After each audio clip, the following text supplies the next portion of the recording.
getting ready to go to YouTube, and we on the air, brother. You can kick it off.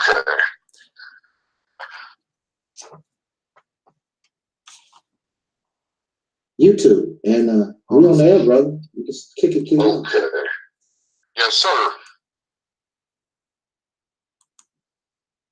You can kick it off. Yes, sir. Yes, thank you, brother Taalik, and also to those of you who may be in the comment section or may be listening out in cyberspace or YouTube land. We are going to be speaking on the topic about life after death, or if you return from the grave to life, you know. And this is definitely a very interesting topic, because out of all my years that I spent in religion and stuff and so-called spirituality or what have you, you know, I've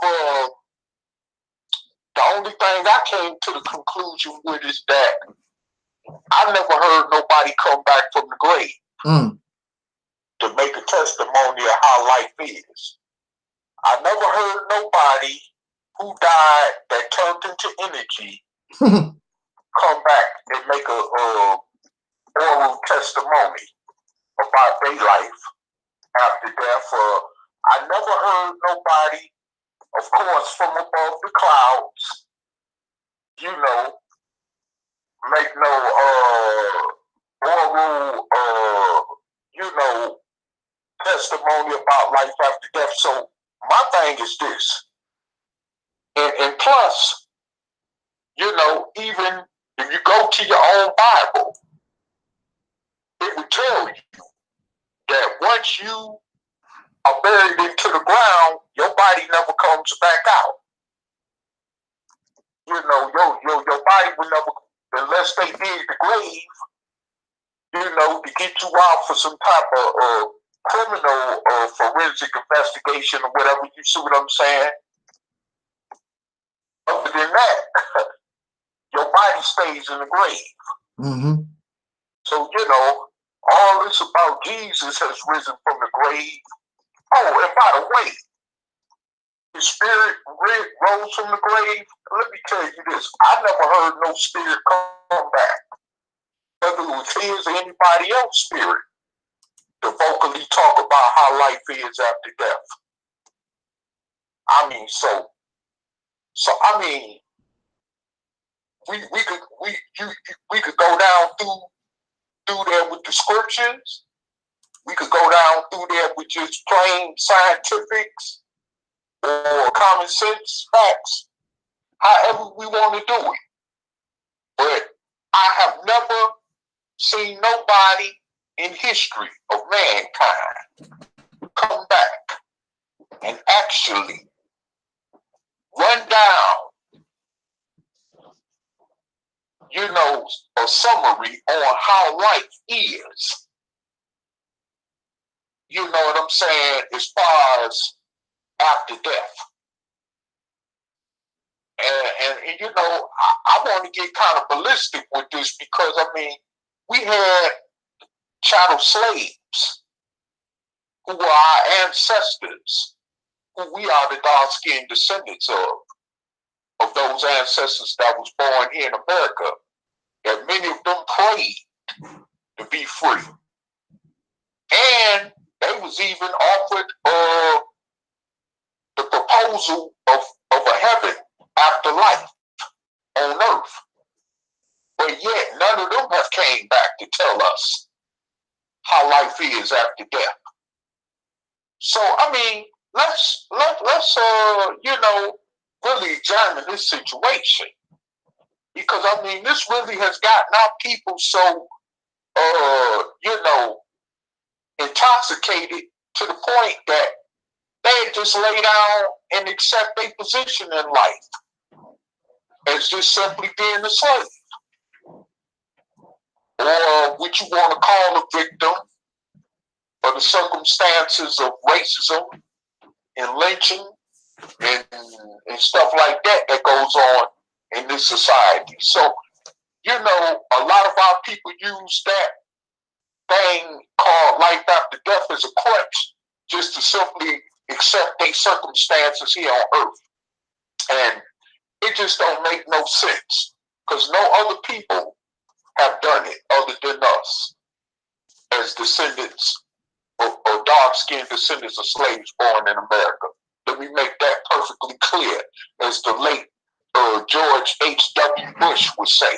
No, excuse me, as Nixon would say. I'm sorry. Yeah, as Richard Nixon would say.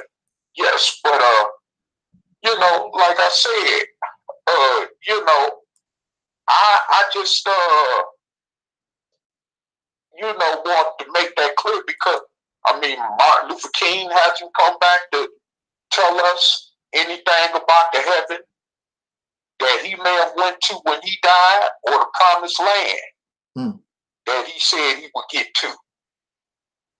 You know what I'm saying? Malcolm X never came back to tell us how it was in paradise as a Muslim. You know what I'm saying? So, I mean, we could go on and on. I mean, Prophet Muhammad never came back to tell us how it was for a Muslim in paradise, which is the Christian's equivalent of heaven. You see what I'm saying? So, I mean, you know, my thing is this, is that at the end of the day, and oh, by the way, I've heard where I think it was supposed to be this prophet of the Bible, of the biblical story, called Prophet Enoch, okay? And he was supposed to went to heaven. When he was still alive, he was just supposed to rose. But yet, there's no actual facts to prove that he ever came back and told us how life was, you know, above the clouds, up in cosmic space. So, I mean, we got to just be real about this and understand the reality is that all mankind so far understands, whether they want to admit it or not, is that once you're dead, you're dead. You know, and I mean, even the Christian Masons would tell you that. Christian Masons would directly tell you that to your face. You know, once you're dead, you're dead. So, I mean, as well as the black Muslims would tell you, once you're dead, you're dead. So, I mean, what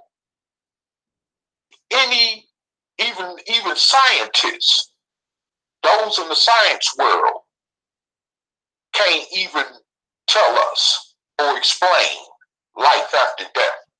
And of course, there is no God that has came from out of nowhere, or out of triple darkness, or out of heaven up in the skies, to reveal to us, you know, what life is actually up in heaven. I mean, there's no historical facts. There's none of that. You know, people were just barely learning about other planets outside this one.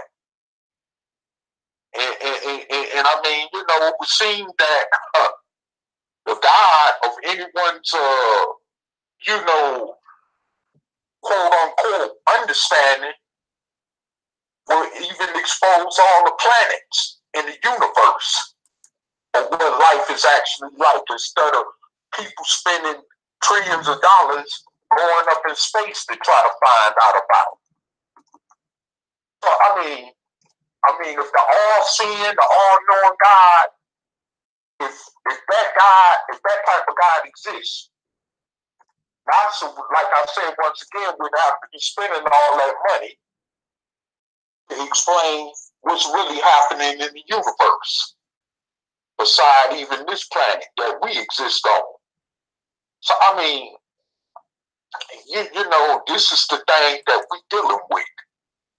These is the this is the reality of us, you know, uncovering, taking the veil and ripping the veil off, because it's time for people to understand that so many lies in this case have been told to humanity over the years. You know, particularly those of us who are dark-skinned descendants of slaves born in America who was ruled under that, or who have been ruled over 400 years under that cliche that we're going to be, that we have been promised a heaven after death, after all this suffering that our ancestors and us as a people have went through. And like I said, once again before, I haven't seen no slave ancestor who's come from the heavens to tell us how good it is up there in heaven somewhere. So, I mean, you know, I'm going to give my brother a chance, Taalik a chance to also, you know, to express where he's at on this situation. Because, I mean, you know, this is definitely a good situation. I mean, a good topic to speak on, because, I mean, our people have been hoodwinked and bamboozled for too long, you know, and I don't care how much your preachers or pastors know the Bible in and out or have studied the Bible, whatever, they can't even explain that. Nor your Muslim ministers and imams could explain that, even coming from the Quran, well as the Bible. So, like I said, you know, I'm gonna pass this on to brother Taalik and let him express where he stands at on this as well. Go ahead, my brother. Take it over. Yes, sir. Thank you. Thank you.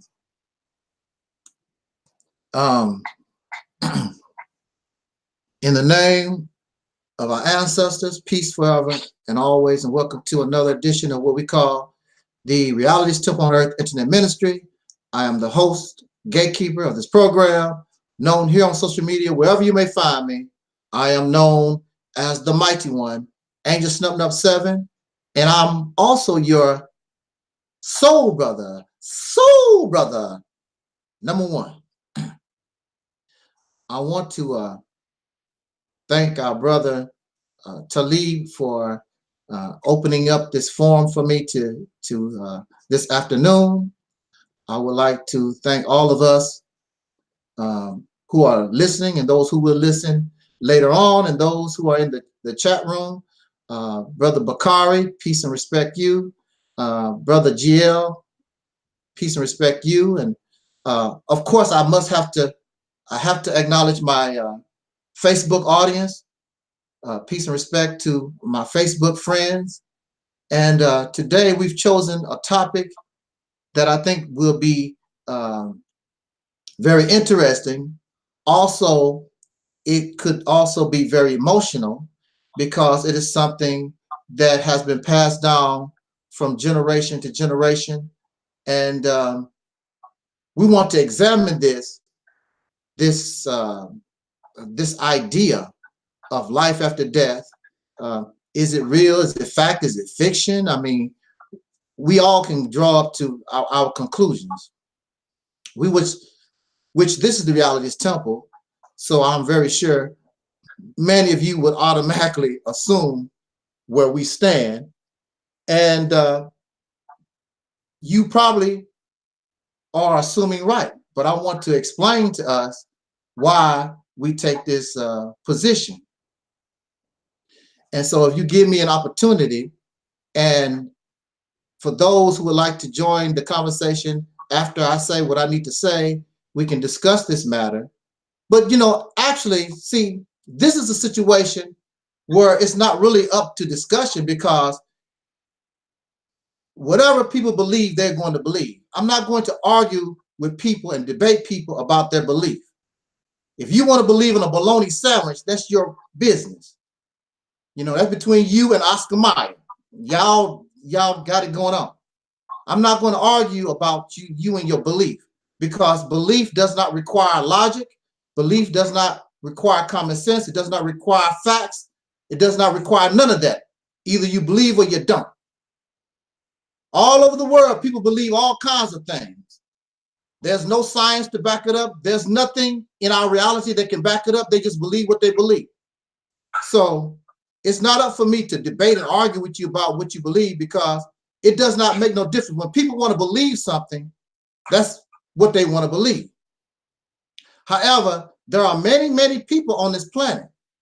So they should have the right to hear all sides of the coin. They should be able to hear those who believe in these things and those who don't believe. They should be able to listen to these things and make the decision on their own. I am happy that I have experienced both sides.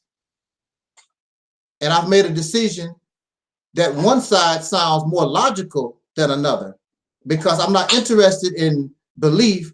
I'm interested in knowing. You can believe all that you want. It would never surpass knowing.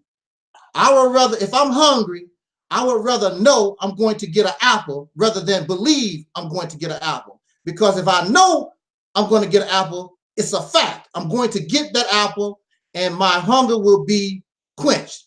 But if I believe I'm going to get an apple, that means there's a possibility that apple will never arrive. I will never get that apple. So from this rostrum, I'm more interested in knowing than belief. I can stand on what I know. It's hard to defend and it's hard to stand on what we believe. Either you believe or you don't. Let's start by doing this. I want to check my Facebook first. I don't want to make sure that my Facebook friends don't think that I am ignoring them, because this original broadcast is on YouTube. Actually, it's simulcast. I am recording on Facebook as well as YouTube. So let's get this party started. I don't want to keep us long. Let's do this. Let's do this thing. I want to begin by saying this. In this world, we are born, we come from our mother's womb. Or y'all want to argue with that? Yeah, you didn't come from your mother's womb? Where you come from? We are born coming from our mother's womb, and we don't even know that we are alive. You don't even know that you're alive. And the reason why you don't know that you are alive is because your brain has not matured. It's not functioning yet. That's the reason why. You don't know. None of us can go back and talk about when I was in my mother's womb, I was swimming around in the waters of my mother's womb. You cannot go back that far. You don't even know that you are alive. And when you come forth from your mother's womb, all your actions, all your activity, because your brain is void, you have nothing, you are acting upon instinct. So as a baby, as an infant, you automatically is searching out your mother's breast. You searching out food because instinctively you know that you cannot survive with without some type of nourishment, some type of food. So you just reach out.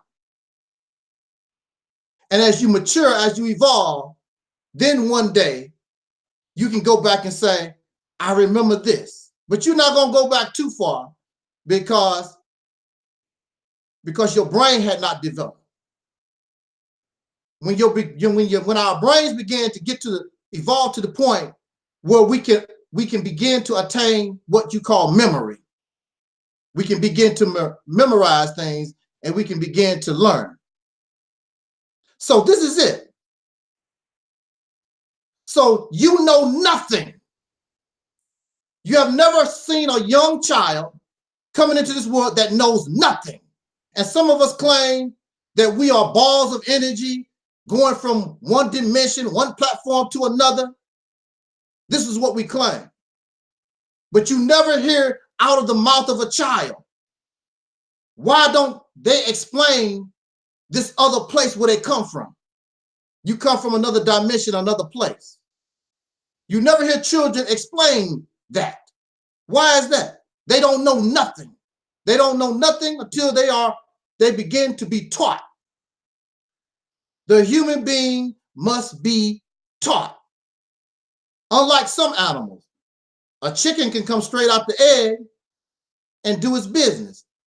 A deer can come straight out of the mother's womb, lay down for a little while, and do its own thing.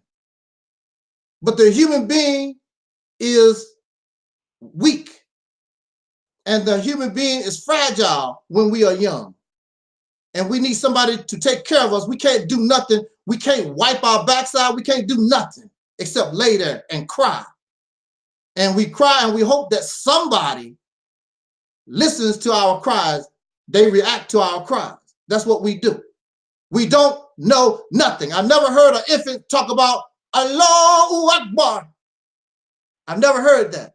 I never heard a child talk about coming out the womb as an infant. I never heard them talk about praise Jesus. I never heard those things. You know why? You won't hear that out of your mouth until somebody taught you that. Because nobody had to teach you how to search for that breast. Nobody had to teach you how to take a dump. Nobody had to teach you how to breathe. Nobody had to teach you those things. They didn't have to teach you at all. But when it comes to this thing that we call religion and spirituality, that's taught.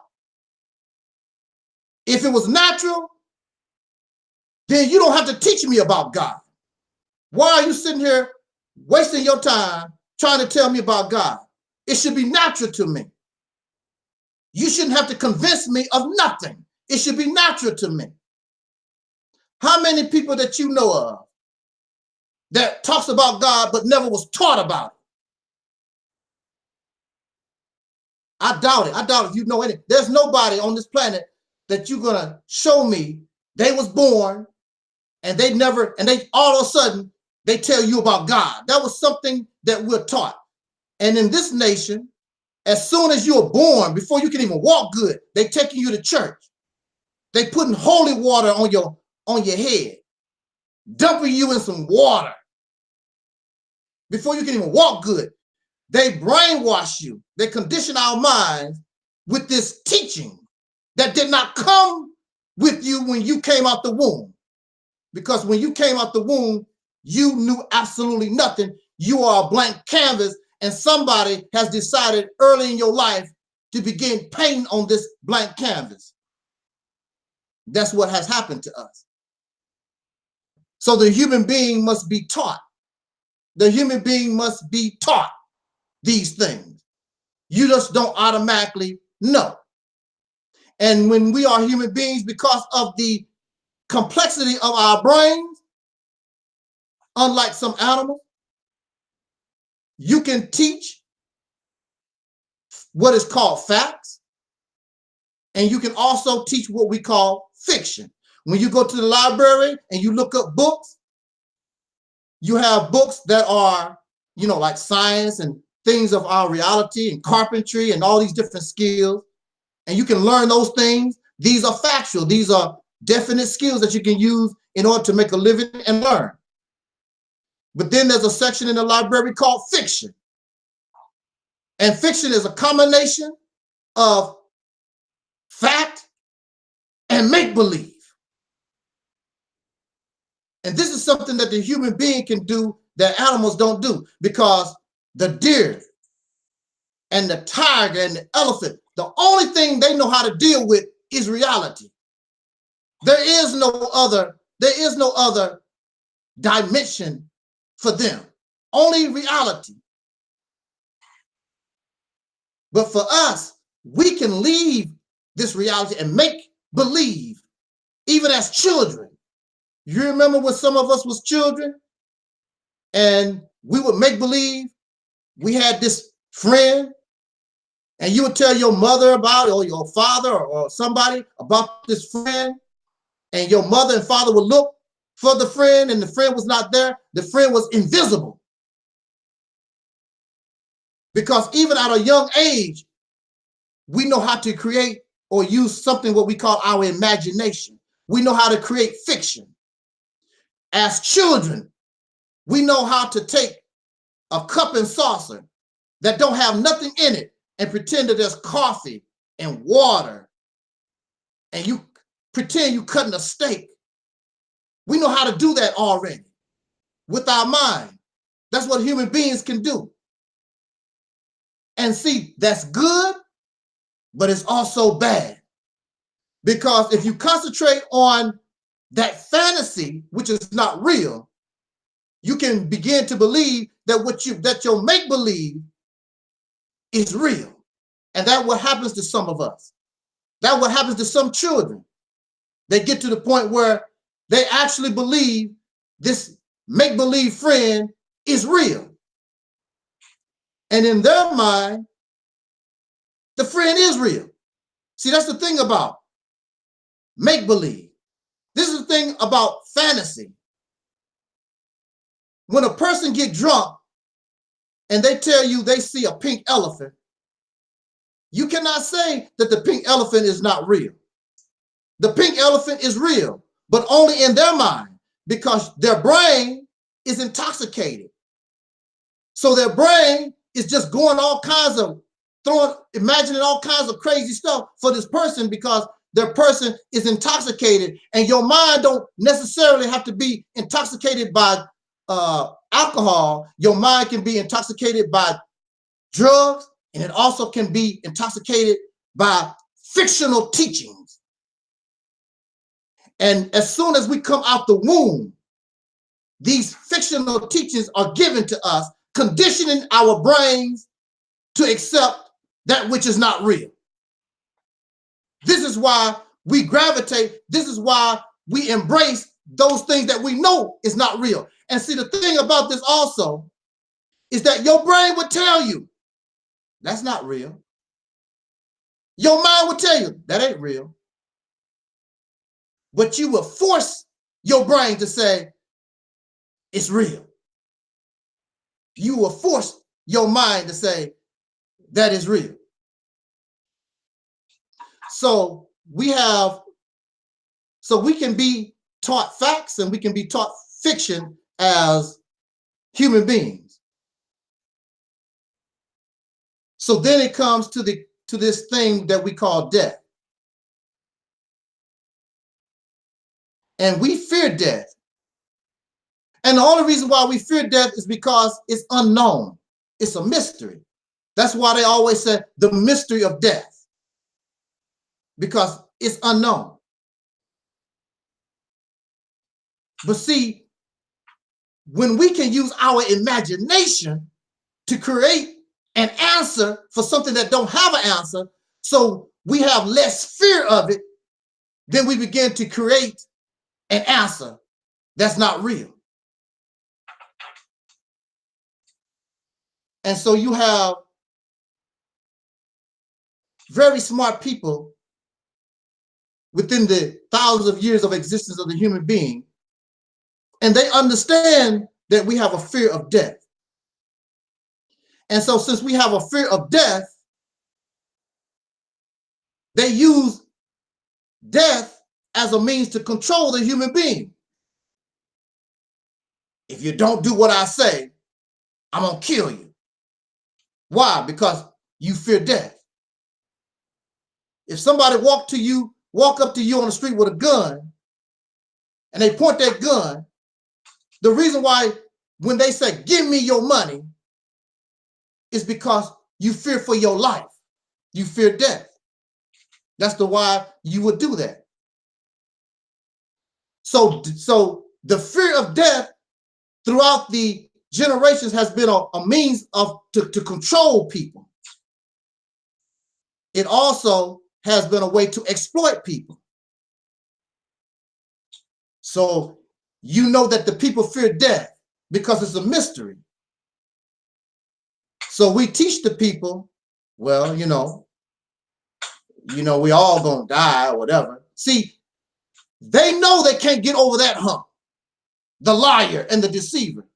They know they can't get over that hump. So they're gonna have to tell you, oh, well, you know you're gonna die. Because they can't escape that one. But what they would tell you is, but it don't end here. That's what they tell you. So you need to read this book, the Holy Bible. You need to read this book, Quran, or whatever is the book of your choice. And you need to give a preacher your money. You need to do as I say, because see, I know these things. I can guide you and tell you what you need to do after death. So the fear of death has been used as a means to control and, of course, exploit people for their money and other things. Because we have a fear. Our brains have been conditioned to accept fantasy and not reality. Now, there are many of you who will say that life after death and all these things, that's a reality. What is reality? A simple definition of reality is facts, truth and actuality. That's the simple definition of reality. Facts. I would also add the use of common sense and logic and reason. And we simply ignore these things. So since we reject and cannot accept the reality of our existence, and we have this fear of death, then we need something to comfort us. So that's when religion comes in. Well, you don't have to worry, you're gonna die, but there's a life after we die, and you're gonna go to this great place, or great place, or you're gonna turn into to energy or whatever it is, and float around in space or whatever. And they tell you these different things, and because we can't accept our existence, we embrace these make-believe stories. And that's what it is. Because if you are talking about reality, then you're talking about facts, and they are telling you these things, but these things cannot be shown to us. If it's real, brothers and sisters, then if an apple is real, then I can show you, not only in my reality, well, here's an apple, but I can easily show you in your reality. This is an apple. Now, you might not call it apple, but this fruit exists. Here you go. But when it's not real, then you can't share it, because just like the person that was drunk, it's only in your mind and it's only real to you, but it's not real in this reality because you condition your mind. That's the way you want to accept it, but it's not real. It's not real, only to you. Because if it was real, then if it's real, it's just as real to you and it's just as real to me. Just like I can show you my apple. We don't have to believe in nothing. Like they say, it is what it is. We don't have to argue. We don't have to debate. It is what it is. You are watching me on YouTube. You're watching me on Facebook. That's real. Now, some of you would dare say, how do you know we watching you? Well, how are you responding to me then? See, we think so silly. I mean, come on. We are adults, and we think so silly because we fear death. And so we gravitate towards something that can bring us comfort because we're not mature enough in order to accept our reality. But that's because early in our lives, including myself, remember, I come from the same place that you come from. I was raised in the Christian Baptist church, however you want to call it, converted to Islam, I'm coming from the same place that you come from. The only difference between you and I is that I have accepted the reality of our existence. And I would rather concentrate on how to enjoy the time that I have here rather than talking about some future, some floating around as a gas in space or some dimension. I'm not going to do that. There's no evidence of that. Just like our brother who opened up this video lecture. There's no evidence. There's nobody from the grave has come back to tell us anything. Nobody, not one person. Nobody from another dimension has come. Nobody from another platform. Nobody has done this. When this happens, you don't have to believe no more. It's a fact. But you will continue to believe because you know and I know that it's not true. But these teachings give us comfort. Animals, you cannot control animals by telling an animal, I'm going to kill you, because they don't understand that. The way you have to control an animal is through direct physical contact. That's the only way you can control an animal. They don't understand the concept of death. They just come into the world, live, and then all of a sudden they like, whoops, what happened? They don't have no idea. I think it's sort of cruel that you would bring somebody into this life just so they could die and go out of this life. Well, see, that's it, brother. See, we're not going to die. We're gonna go to another place, other dimensions, other realms, some people believe in reincarnation. See, one thing for sure, and see, you want to do it, you wish you could do it, but you can't. You can't avoid the casket. You can't avoid that. So you got to, because if you could, you would say we don't die at all, but you can't escape that one. And then you manufacture the rest because it's hard to prove. See, this is the thing about telling a lie. Remember, a long time ago in Christianity, they used to tell us that heaven was a place on the clouds. Don't y'all remember that? And so we used to look into the clouds. Wow, heaven is up there somewhere. But then, of course, now you have jet planes and all kinds of stuff going up into the clouds. Nobody has seen this heaven in the clouds. So now in 2018, they tell you this lie. Well, it's not on the clouds. It's way out there. It's in other dimensions and other galaxies and all this other stuff. Because they know that you can't go out there to prove that. So this is what they would tell you. They would tell you, how do you know? Suffice to say, how do you know? Have you been out into those other dimensions? Have you turned into this ball of gas and returned? I mean, no. We refuse and cannot accept our existence. We have a fear of death.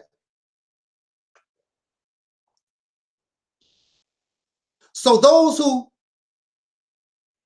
condition our minds with this mentality, instead of an army, instead of a navy, the Marines, if you know that the people, oh, wow. When you know that the people are programmed a certain way, then you know how to control them. You know what they will do and you know what they will not do because they have become programmed.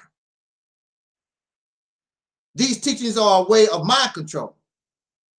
So when you tell a slave, love your enemies, and you program a slave, love your enemies, then you know that you can do basically whatever you want to this slave and they will not retaliate. So they don't have to be, you don't have to put a shackle around their wrists. You don't have to do nothing. For those of you who know about slavery, most of the slaves, they did not have shackles. The only time a slave had shackles and chains, if they were fresh off a boat They just come from Africa somewhere or Ireland or whatever.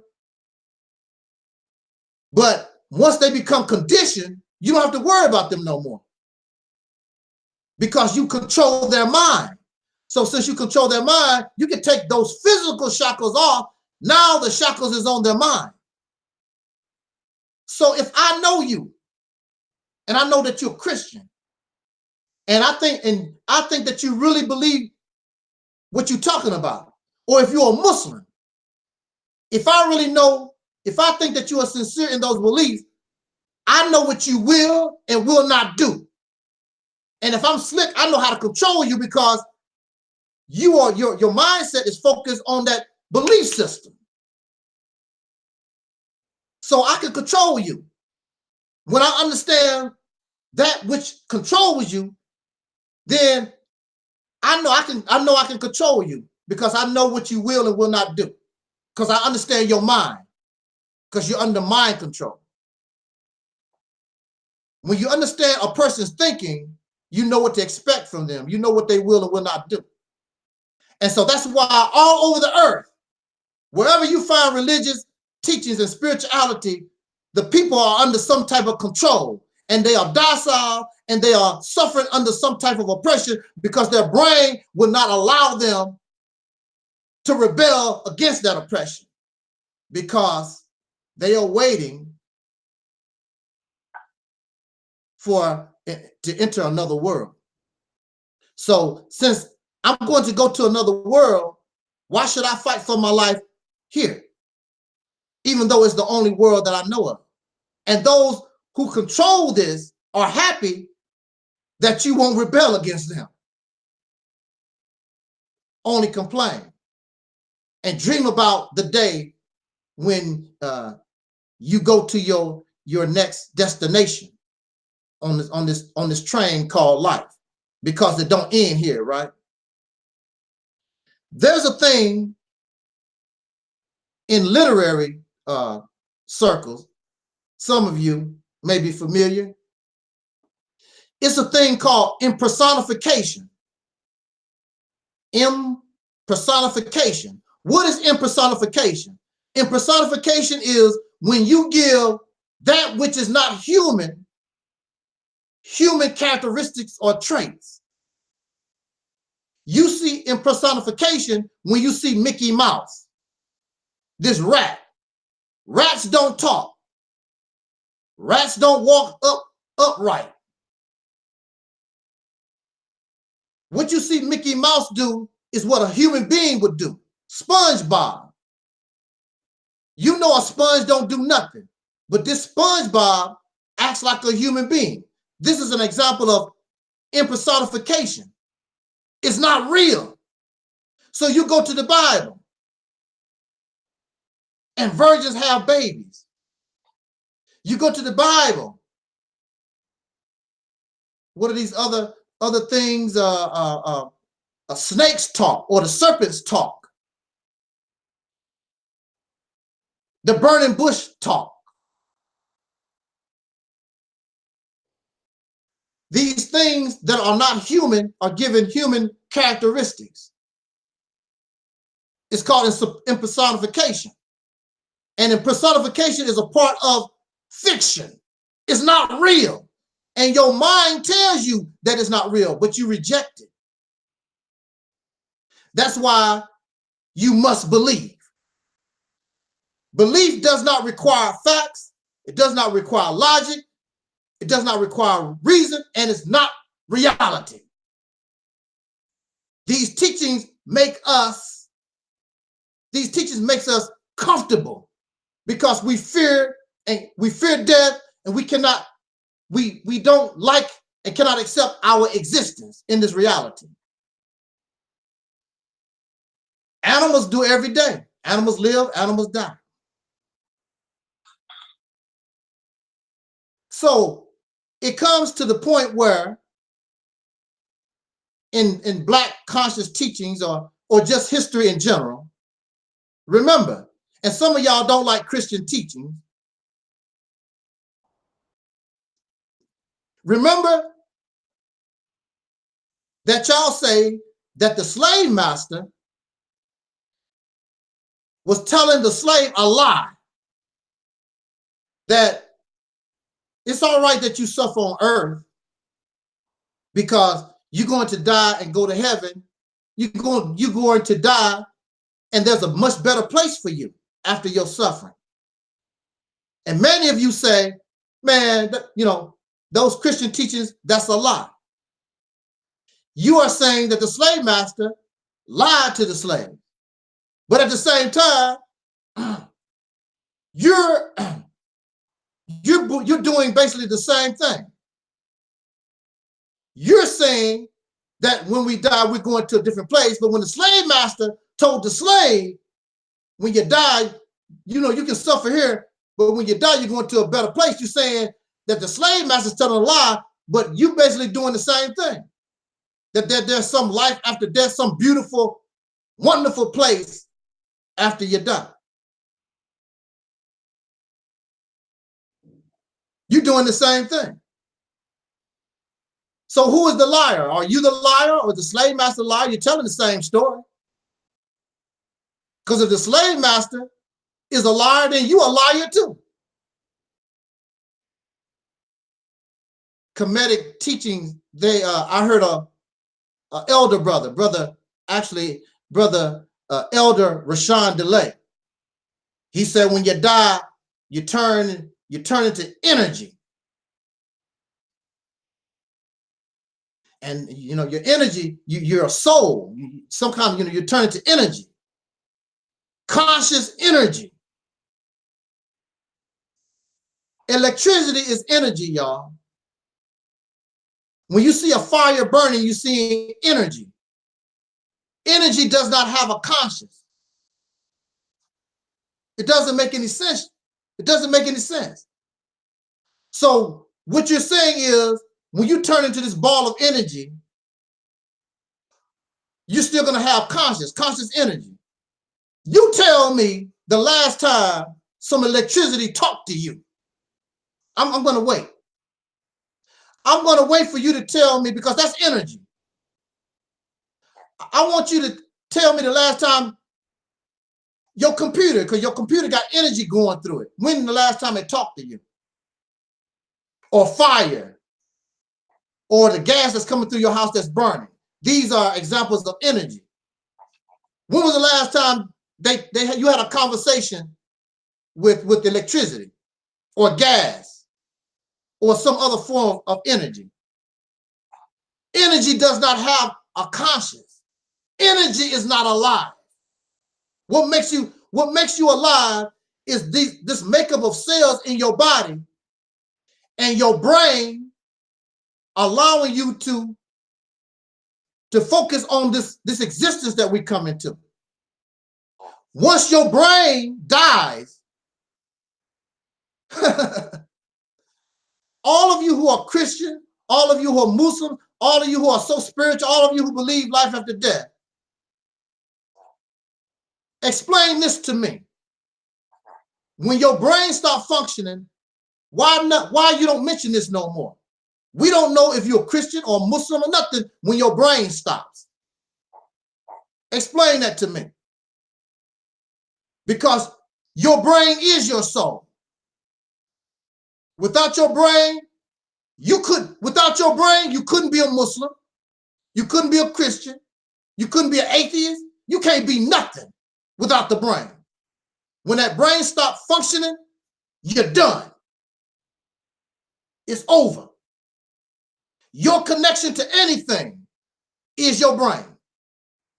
When your brain stops functioning, you're not going to be talking about energy. You're not going to be talking about life after death. You're not going to be talking about none of that stuff at all. When your brain ceases to function, it's done. We're done. It's all about your brain. Your brain is your soul. And you are energy. You talk about conscious energy, you are conscious energy. Don't you know your body temperature is what? 96 point, I forgot what it was. Brother, can you help me with that one? It's 90, I forgot what it was. That's the average body temperature. It's in the 90s, 96, 97 point, I forgot what it was. But we know that the body temperature has to maintain 90-some, over 90-some degrees in order to function. If it does not, you will die. And do you know why you're able to maintain that type of temperature? Because there's energy, there's things going on in our bodies. Conscious energy. And the reason why it's conscious energy is because it has a brain in control of all this activity that's going on. That's the reason why. That's what makes it conscious energy. Just to know, in order for your body to function, period, your brain got to work. Your brain has got to work. That's why your brain is called a vital organ, along with your heart. Because without the heart and the brain, you will no longer exist. However, if the brain does go out, you're nothing. The heart can be perfect, the lungs can be perfect, kidneys, but if your brain ceases to function, you're done. You're done. And when your brain, when your brain does not develop properly, when a person is 30-some years old and they act like they're 16, they say that you are, well, they used to say that you're mentally retarded because your brain is not functioning.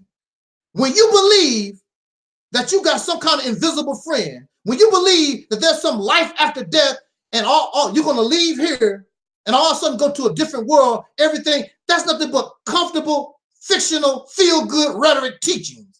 That's what it is. How do you know that it's going to be so good? How do you know it's not going to be worse than what you're living right now?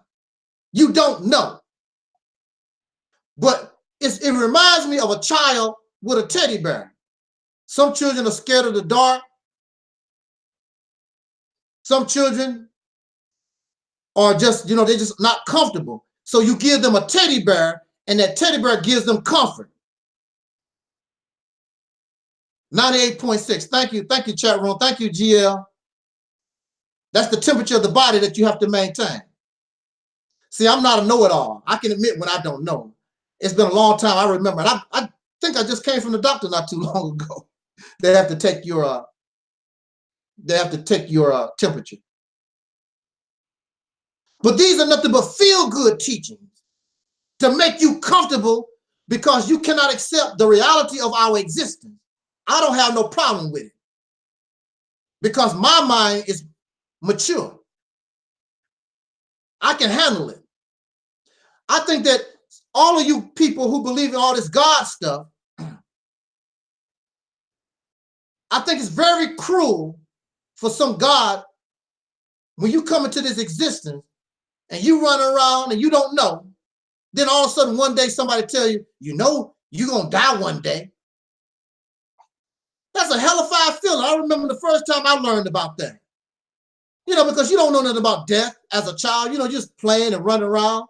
Then somebody one day, they say, you're gonna die. Die? What's that? Then they tell you about your great grandmama and all these people that existed. Now they're gone. Like what? And yeah, you're gonna die. To me, that's very cruel. What kind? That's very cruel. To me, that's cruel. And that's why y'all are scary. That's very cruel and scary. And that's why you want to hold on to these feel-good rhetoric teachings to make yourself feel better. Because you have no actual evidence in support. You can read all you want to, all the books you want to. It does not make heaven or hell real. It does not. You can do all the research that you want to. People keep telling me, you ain't done your research. You ain't done your research. I don't have to do no research. Just guide me to heaven. Show me this place. Why should I have to research it? I don't have to tell you about St. Louis, Missouri. I can tell you, get a map. I can show you how to go to St. Louis, Missouri. So all thing you have to do is get a map and show me how to go to this heaven. Oh, you got to wait till you got, oh, yeah, I got to wait till I got to die. How do you know? Nobody. Even when you talk about the Bible, you had somebody like Lazarus. Lazarus was dead and he was raised from the dead. Jesus was murdered and he raised from the dead. Where are these people right now? Where are they? See, that's why I'm not going to argue with you about what you believe, because you can believe all that you want to because it does not require common sense, logic, reason, or the acceptance of reality.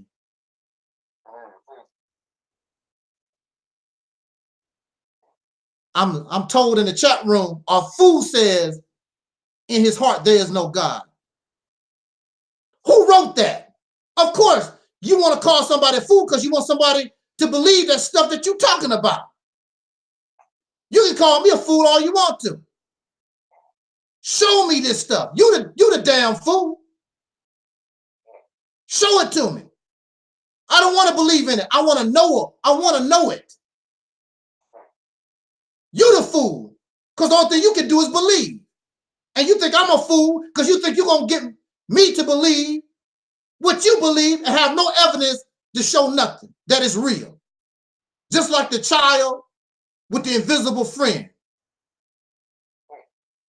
It's real to you. It's real to you because you have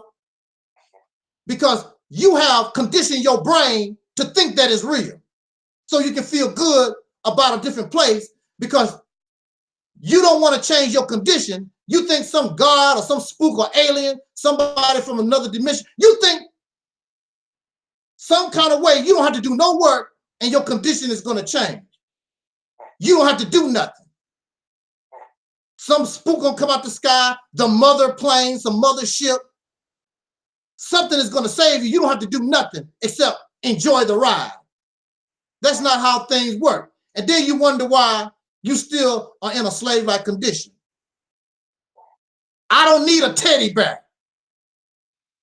Now, if you need a teddy bear, you need some gummy bears or something to comfort you, that's fine with you. And see, that's what's wrong with us as a people.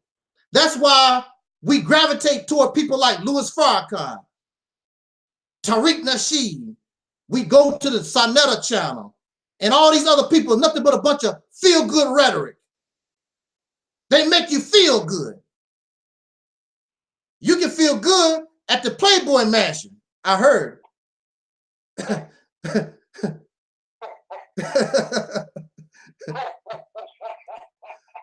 I think I'd rather go to the Playboy Mansion. Wow.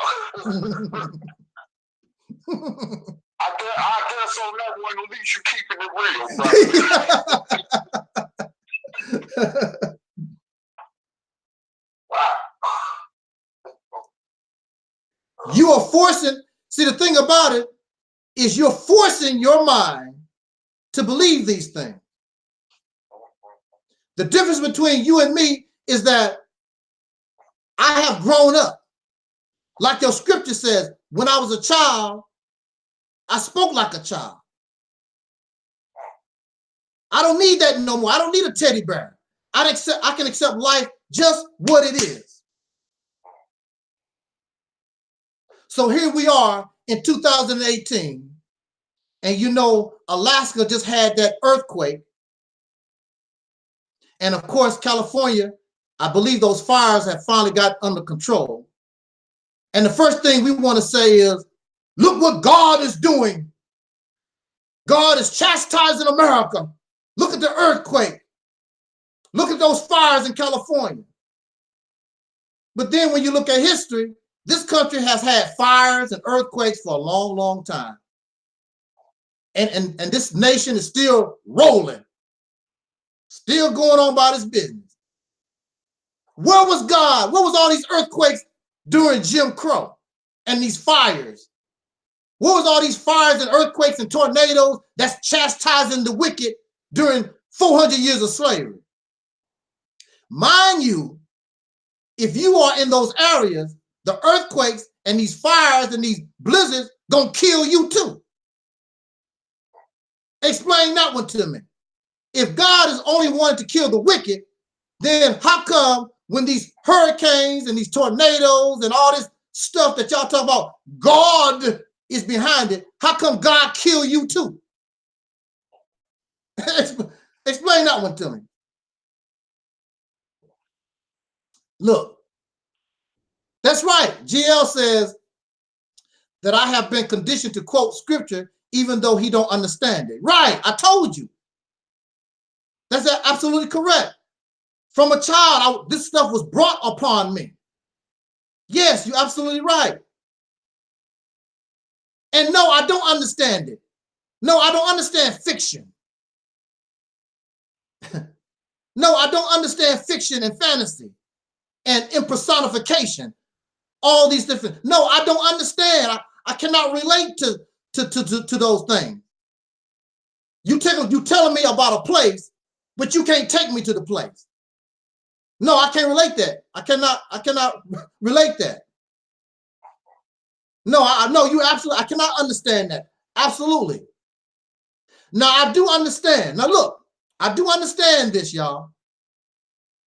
Just because I cannot touch it, feel it, or see it, I understand that does not mean it does not exist. I understand that. The problem is, if I can't feel it, if I can't touch it, if I can't see it, as far as I'm concerned, it don't exist. It has nothing to do with me. It has no effect on me whatsoever. I could care less. Just like when I'm looking at this poster that I have behind me, it could be a bug crawling up the poster. But until I actually see the bug don't exist. Don't mean that it's not real. But look, if the bug don't bother me, I won't bother the bug. So we cool. Makes no difference. That don't mean that the bug don't exist. I understand that. But until I'm in that situation, I'm not worried about it. I could care less because it's not real. It's not real in my reality. Until I see the bug crawling up, it's not real to me. I could care less. It don't bother me.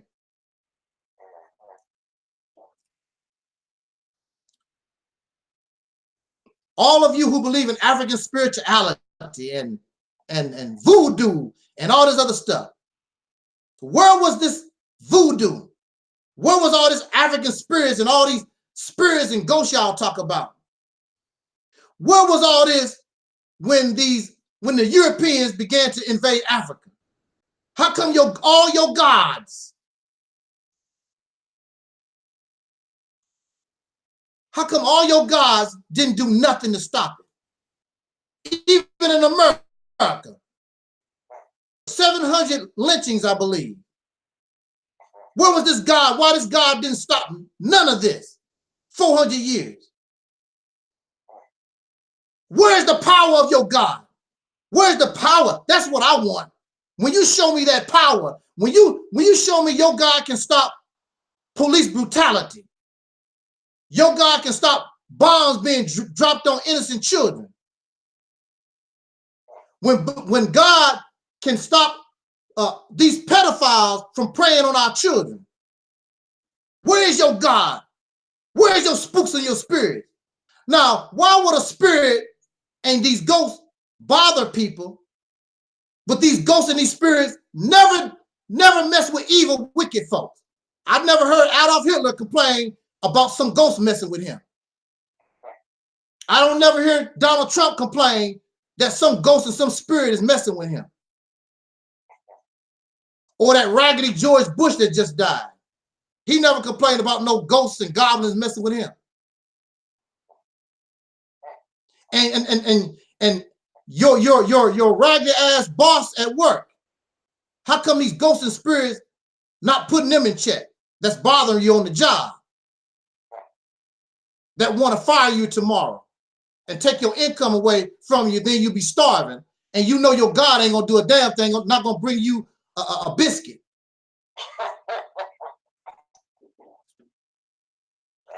I want to see the power. Don't just tell me this feel-good stuff. Let me see the power that it possesses. If there's no power, there's no power, there's no benefit, why should I believe in it? But I tell you one thing, I would rather just believe in you. I believe in you because I know if I'm starving, I can reach out to you and you probably give me something to eat. But these gods and these spirits, I know they, perfect example. Like I told you, I was locked up for 10 years in a crazy house. I called on Allah, Master Muhammad. I called on Jesus because Muhammad wasn't working. Allah wasn't working. So I called on Jesus and any other God I could think of because I need to get out of that place. It got so bad, brothers and sisters, I called on the devil, Mr. Satan himself. I said, Satan, I will serve you. Get me out of here. I have no problem with serving you, Satan, because clearly these other gods don't give a damn about me. So I called out to the devil. And the devil didn't show up either. That made me think. Because, you know, when I was locked up, I'm waiting for something, you know, for something to happen. Especially when I called out for the devil and nothing happened. I'm like, man, this is a bunch of bull crap. These people, I've been lied to. I've been bamboozled. That's what happened. So I reject all those things, and my life is no different. In fact, my life is better now that I got rid of all that nonsense. Because when you are part of that nonsense, you have to always try to live up to some type of this criteria. Somebody in the chat room said, I'm going to rot. Yeah, we all going to rot. You're going to rot too when they put you in that casket. You're absolutely right. Yes, we all going to rot. You're absolutely right. It's called decompose. And see, that's why y'all scared to die. That's why you scared to let go of these beliefs, because you are afraid of death. And those things make you comfortable. But when it's all said and done, you're going to rot, just like me. And you're not going to come back and tell nobody, woo, I'm floating in another dimension. Woo, I'm in heaven. And see, this is the thing about those teachings. Just because you believe a certain place is bad, don't mean it's bad for somebody else. You can tell me that, you know, I worked at Walmart. Brother Snup Nut, don't go to Walmart to work. That's a bad place, man. Them people give you hell. Don't go to Walmart. So I mess around and get a job at Walmart, and me and Walmart, we get along. It's a beautiful place for me to work. But for you, it was hell. For me, it's heaven. So just because you're going to try to scare me with going to hell, don't mean that it's a bad place. It could be wonderful. We don't know. Because you ain't never been there. How do you know? And to me, all the groovy folks gonna be in hell anyway. All the boring people gonna be in heaven. And how about this? Yeah. All the wicked people gonna be in heaven, and all the good people gonna be in hell. Let's switch it up for a minute, you know. Yeah. I'm just saying. Yeah.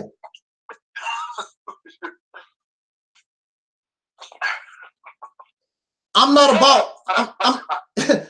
about belief. Look at this. Let me show you. See, your brain controls these things.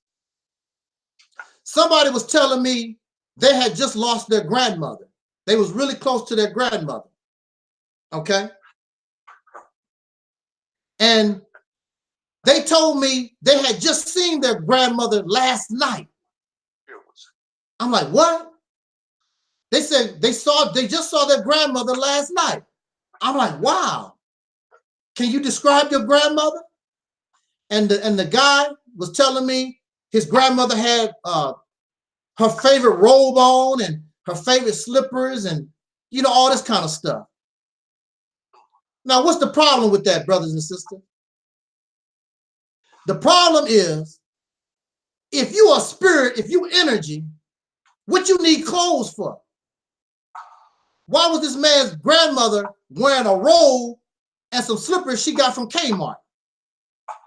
Are you telling me there's a Kmart on the other side? Is that what y'all saying? Spirits don't need clothes. So if you see your loved one, you keep telling me, I saw my loved one, and your loved one is wearing clothes, what your loved one need clothes for? See, that's your brain playing tricks on you because you really want to see your loved one again. So your brain will manufacture an image in your dream, in a dream, or it could be outright daylight. Your brain will make that image for you so that you can see your loved one, and the loved one will appear in the manner that you remember them in their favorite clothes, however they dress. Because that's what you remember about them. A spirit and a soul don't need any clothes, period.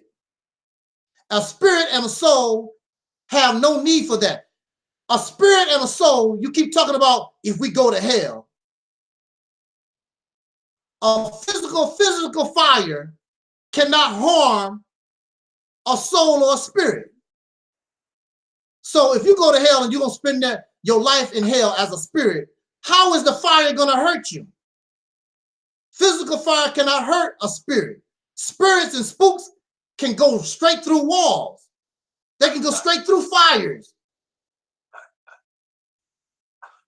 It don't make any sense, y'all. Slave teachings. And that's why you are enslaved. That's why we are enslaved. Because our minds, we've been conditioned and we've been controlled by these slave teachings, and these teachings won't allow us to rise up against our oppressor or any oppression, whether it's an individual, personal oppressor, or whether it's worldwide, like what we call pink racism.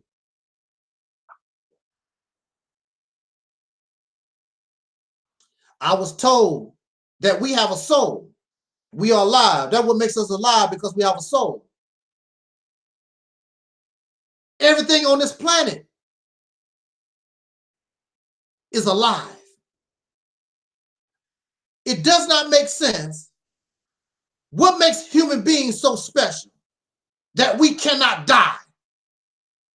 The deer die, the rabbits die, the mice, the grass, the trees, everything on this planet is born, and like the scripture said, it withereth away and it dies. But for some reason, the human being is special. What makes you more special than the deer and the grass and the trees and other life? But for some reason, you're just going to live forever. You're never going to die. You're just going to go to these different dimensions. When you look at animals, and many of y'all have cats and dogs. Cats and dogs, they can cry. They are sad. They can be happy. They have all these different types of emotion. But when they die, it's over. But for you, you just live on and on and on and on, just changing into gases and energies and just conscious energy just floating around and around forever. It don't make any sense. And what kind of God would do? That's not just. If you give life, then all life should be able to do that. All life should be able to live forever and go through these different changes. Not just us. What makes human beings so special?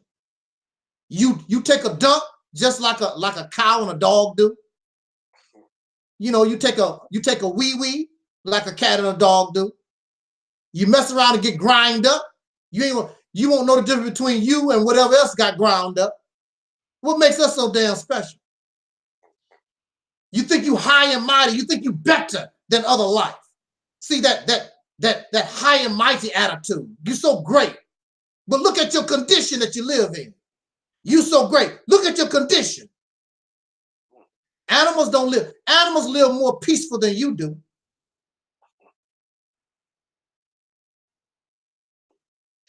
And I'm gonna say this in my conclusion. And we want to entertain some questions or comments from the chat room, and from of course, Brother Taalik. You can you know, bring some more, you know, on the platform. I want to say this. I'm gonna bring this talk to conclusion. If there's life after death,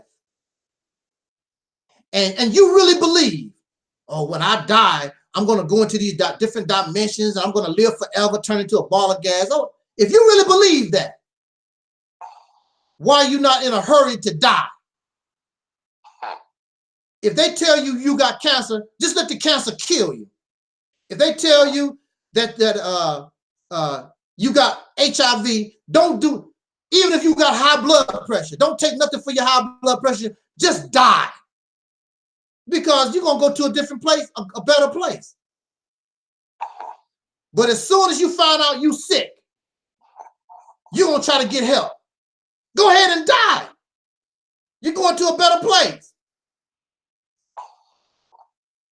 Go ahead and die. I will not call 911. I just watch you die. Bye-bye, you're going to a better place, remember? Bye-bye. But you're not. That shows that you really don't believe that. Not really. Of course, some of these people would tell me, you're not supposed to tempt God. You're not tempting God. God gave you cancer. God gave you this sickness. Die. Clearly, God wants you to come home.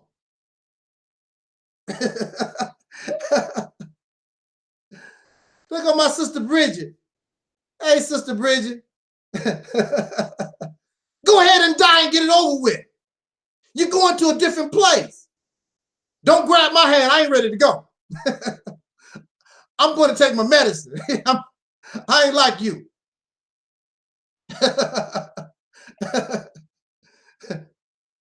That shows that you really don't believe.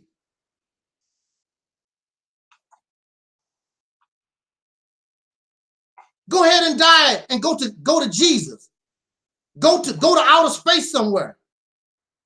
And you know, when you die like that, why don't you break a brother off something? Because I'm gonna still be here. I'm gonna need some chump change. You know, I'm still need to struggle. You know, let me inherit something. You know, leave me your house or a car or something. Cause you ain't gonna need it. Go ahead and die. That goes to show you that y'all really not real. Because if you get cancer, it must be God's will. You know, if you got some life-threatening illness, it must be God's will. So God is calling you home. So you need to go.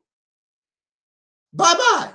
But see, y'all not real. You're not real. You know, if any of y'all get into a car accident and you losing a lot of blood, just tell the paramedics, don't give me no blood transfusion. My God is calling me. You're gonna be laying there hoping they give you all the blood they can get. Let's keep it real now. Let's not play these, let's not be playing these old silly games, y'all. But with that said, I'm really done. My mind is open. See, I'm not like you. My mind is open. Something might happen. I might change my mind on this situation, but I really doubt it unless you can really show me some actual facts. I don't care nothing about what you believe in. The proof is in the pudding. All thing you have to do is take my hand and take me to the other side. That's all thing you got to do. With that said, y'all, Brother Taalik, did you have anything that you want to? I just wanted to add in that you know it seems very ironic that we, as dark-skinned descendants of slaves born in America, are the most spiritual people on the planet Earth. Yeah. Yet we got all these defects going on with us. You know, all this oppression that's happening to us. Yeah. You know, all this dysfunction going on with us as far as us as families, individuals, and groups in general, you know, among us as a people, you know. Yeah. And it just seems like, where's all this spirituality at? To clear this crap out the way, you know? Yeah. I mean, you know, with all this spirituality, you know, it shouldn't really be no problem to vacuum all this crap up, you know? Right. So my thing is just that where's all the spirituality? You know, with all these polices killing our people, you know, our people on drugs, our people caught up on alcohol, our people, you know, overpopulated in this racist prison system and jail system across the country. You know, our people still being lynched in places like North Carolina and Georgia and Mississippi, you know. Our people still going through, you know, all different type of kind of experiments exclusively meant for dark-skinned descendants of slaves born in America. You know, where's all this spirituality at? Tell me. I mean, where is it? How come it hasn't arrived? You know, like these spook spirits, like the ghosts, like the brothers were saying, the energy, conscious energy, and all this crap. You know, I mean, where is it at? I mean, let's keep it real. You know, like where is this at? I want to know because all I know is this is a living hell, called Earth. You know, just like that rap group Mobb Deep said back in the 90s. You know, hell on Earth. If you want to know where hell at, this is right here, where we at right now. That humans have always known. So, I mean, just tell me, you know, where's your gods at? Where's your spirits at? Where's the Anunnaki at? Where's Allah or Buddha at? Jesus? Yeah. You know, all these characters, you know what I'm saying, that's supposed to have obtained everlasting life. That can't never die, whatever. You know what I'm saying? Yeah. Tell me, where have they come from? Where are they at? I mean, you know, when all this is happening to us. And don't go to telling me that they only coming for a select few chosen people, because from the last I checked, according to the history of the story called bibliography in the history of the Bible, that Sodom and Gomorrah, when the people there was destroyed by unquote God, you had also a lot of servants, or what they call agreeable people, who was alive at that time that went with the wicked in that destruction that didn't get saved. So, I mean, tell me now. I mean, I just want to know. Because, you know, just like, you know, the brother was saying, basically, like with these daggone earthquakes and these fires and these hurricanes and these other, you know, crazy weather patterns going on throughout this country, you know, you ain't going to be no different than the wicked. You going to die right along with them in the midst of that. Ask the Muslims that was in Hurricane Katrina down in New Orleans what happened. You know? I mean, let's be real with this. This thing ain't no joke. Right. This thing called spirituality is nothing but a lie.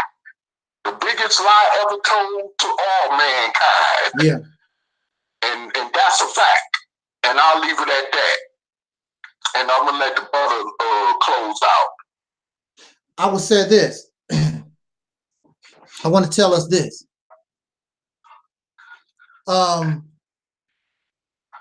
these belief systems are very divisive. There are people who don't claim their relatives because of their belief systems. You have people who have actually murdered folks because of these belief systems, because God told them to do it. Malcolm X is a prime example, most famous example of what happens when religion goes wrong. That's why Malcolm X is dead. A beautiful man, beautiful brother, gone before his time because of religious zealots. You have people, very good people. These teachings, this mindset turn good people very, very bad. Now these teachings supposed to be of peace and love. But I've seen some good-hearted people turn really, really nasty because of these religious teachings. They can hate your guts, and some of them will actually murder you because of these teachings. And we're so spiritual. Everybody have all these spiritual beliefs and things. So in the so-called Black community, because you don't believe what I believe, I don't want nothing to do with you. And so since you don't want nothing to do with another brother and sister, then it's easy for your enemies to kill us wholesale. That's why when we tell you that the day is coming when your enemy is going to mess around and put all of you, I hope I'm dead. I hope I am dead. I hope that I go to Mars or some dimension or whatever. I could care less. I won't be here. But you are guaranteeing your children to be placed in a mass grave. Because the only thing that can stop that is our unity. And time is running out. Huh? And that's the bottom line, because see, you know, the reality of the situation is that when they throw you in that mass grave, Jesus, Master Muhammad, Allah, Buddha, Confucius, ain't none of them people gonna be there to save you. Nope. You understand?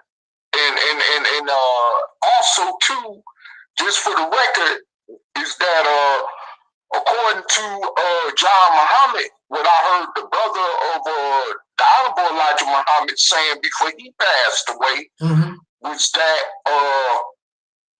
Master Farad Muhammad said that he would not deliver the so-called Negro American from the shores of America. He would not have no boats waiting to deliver the so-called American Negro from America. So, so like I say, these guys is really with the purpose that they were supposed to been here to serve. You know, let those who are in the belief system tell it, they are nowhere around. And I mean, you know, as evidence is shown, life is getting even more hard for unquote Black people in America every day as the years go by. So tell me, where is these guys at? You know, I mean, and this, I'm really honestly, I'm even, when I go on YouTube, I'm so tired even looking at these spirituality videos pop up. You know what I'm saying? Or being posted on YouTube. Because it don't serve no purpose for our people. You know, and especially, we can even see the evidence with the Christianity in the Black community getting worse. Or that I prefer to call the dark-skinned community.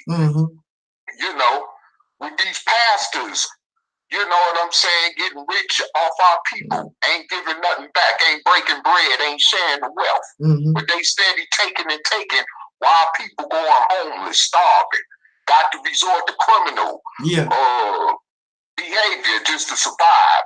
Got to even to resort to drug addiction just to survive. I mean, you know what I'm saying? So my thing is this.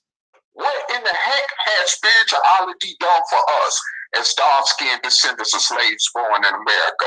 Go ahead, brother, finish it off. Yeah, like I said early in this talk, I could care, you know, I'm not here to convert nobody to nothing. I love you for who you are. I like you for who you are. And you should like me. You should love me for who I am. We need to stop trying to force these beliefs and things on others. If that's what you believe, that's cool. But if I treat you the way I want to be treated and we can get along, that's the only thing I'm interested in is, are you a friend or are you a foe? Because a lot of these people in this religious stuff, they are going to be my foe because they want to try to force me to believe and join their plantation. It's not going to happen. And you should not want to do that. You should not want to try to force somebody to believe something. You should not want to do that. Matter of fact, that could get wars started. That could get, that could cause murders and killings. And it like has. it does in other parts of the world. So America is not exempt from that. Yeah. Only thing I want to know, are you friend or foe? Are we on the same team against a common enemy to change the condition, the putrid condition that we find ourselves in? And we want to make things better for your grandchildren and your babies. That's what we want to do. All this fighting back and forth, is there life after death? Is there God? What difference do that make when you can't drive down, your male child can't drive down the street and some racist cop blow his brains out? I mean, it don't make any sense. So with that said, you know, believe what you want to believe. I'm not going to bother you. I'm not here to convert nobody to nothing. But I would like for us to be friends. That's what I would like for us to be. I want us to work in harmony together for a common purpose to better our condition in this nation. That's what I would like. And nobody has no real. I don't see no.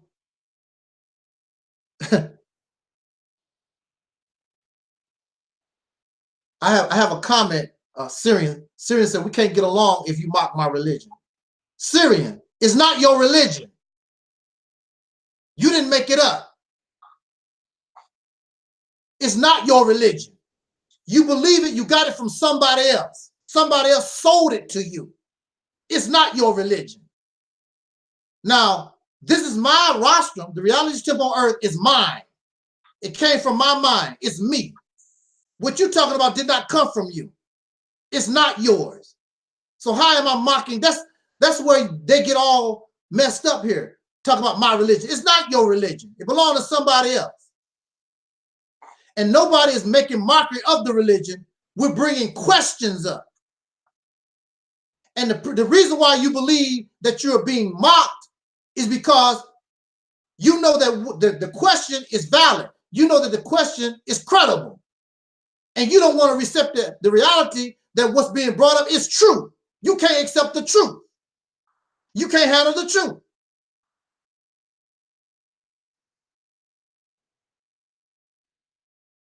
Nobody should purposely make mockery of nobody's religion. I agree with that. But that's not what's happening here.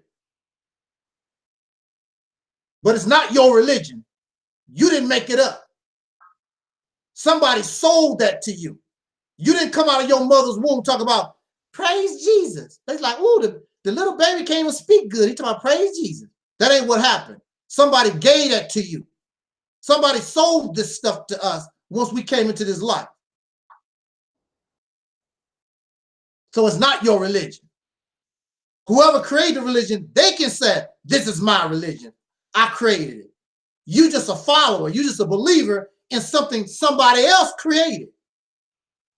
It was created because it's not real. It's not natural. Because if it was natural, it would be your religion. In the Nation of Islam, they say that Islam is not a religion. It's the nature of men. That's not what the Quran said. The Quran said, I give to you Islam as a religion. That's what the Quran said.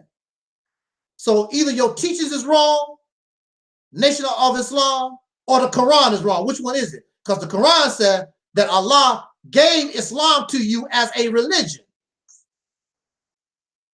And a religion is made up by some kind of man. And that man puts a name on that religion. But you don't have to do that when it's natural. There's still people creating religions today. Yeah, they still thousands of years. Yeah, they still creating religion. They still making religion. So is this coming from God? Where is this really coming from? They still coming up with different religions. There was religion way before there was a Jesus, way before there was Allah. There was always religions and spirituality, way before Judaism. So was those gods, was something wrong with those gods? What's the deal with it? There's only supposed to be one God anyway. Where's all this stuff coming from? There's only supposed to be one God. So I think that y'all need to re-examine your mindset. And it even says in the Quran that Allah is not the author of confusion. And we some confused people. It can only be one God if there's a God. It can only be one way. But somebody has brought confusion to everybody. Well, when you come to this platform, you don't have to worry about being confused because we're throwing all that out the door. You don't have to worry about being confused. We're gonna stick to what we know. And I feel good about it. Stick to what I know.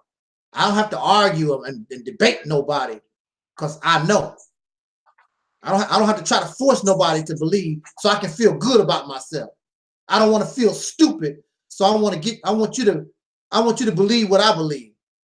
Because you really don't, if I could take some of these people that talk about they believe and I could actually put them on trial, I could show them that they really don't believe anyway, not for real.